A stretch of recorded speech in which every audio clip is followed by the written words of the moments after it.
MoDOT crews have been pulling in and out all morning. I walked under the bridge and found chunks of concrete falling off. A week ago, 2 cars collided here at this intersection at Bernadette and Stadium Boulevard. Luckily, no one was injured. A kind of dip with our jet stream, which is why we have had extreme cold temperatures.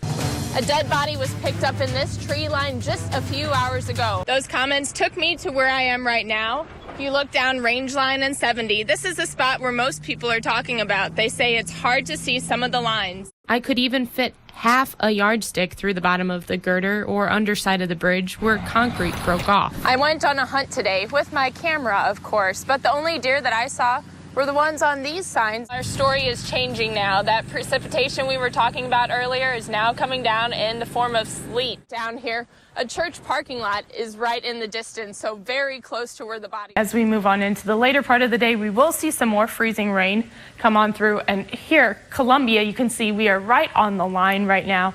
Snow up to our northwest.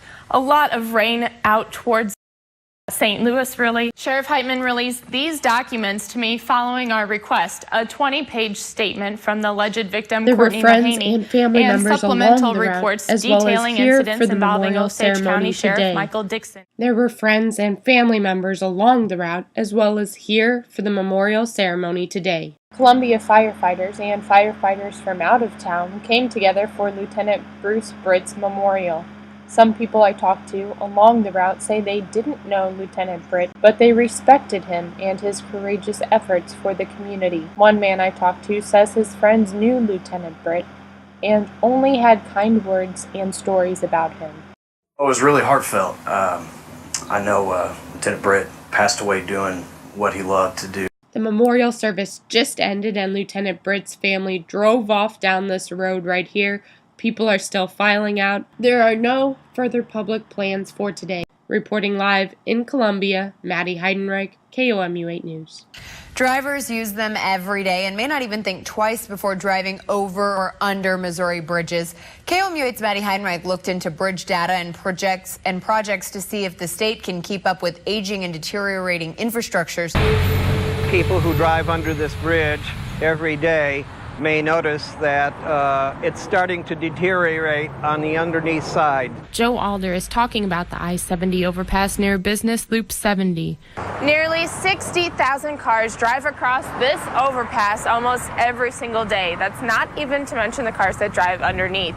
I walked under the bridge and found chunks of concrete falling off, even in one spot over the roadway. I snapped some pictures of this bridge to show Charles Nemmers, an MU professor who studies the nation's transportation infrastructure, and here's his reaction. When I saw it, certainly it's not comfortable because you saw steel exposed, reinforcing steel exposed on the bottom of a concrete girder. I could even fit half a yardstick through the bottom of the girder or underside of the bridge where concrete broke off. Nemmers took a closer look at that spot and says the concrete on this type of bridge is not meant for strength. Concrete around that steel keeps it so it looks nice and smooth, and it doesn't really have it's significant, but it's not really important for the strength of the bridge. And MoDOT says there really is nothing to worry about. You know, just because you had a large hole or void up in there doesn't mean that that's a bad thing. In this particular instance, that's the way it was designed, that's the way it was built. But Nemmers says the bridge still needs work. I saw that it was gone, if you would, or it had collapsed out and you could stick it a little bit and it would come loose. That's not really good.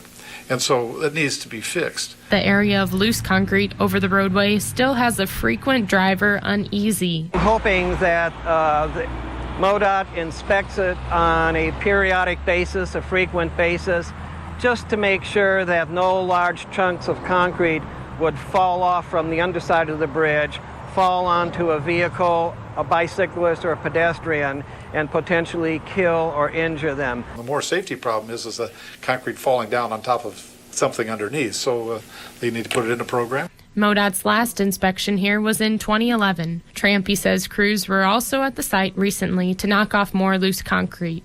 This one here is just getting to a point where it served its purpose, and you know, we've got a lot of traffic on it. We're starting to get some deterioration, so we do have it in the program to be replaced. Now we just got to figure out what are we able to put back in there. In fact, the complete replacement of this bridge should take place in 2015 and cost MoDOT about $10 million. Maddie Heidenreich, KOMU 8 News, Columbia.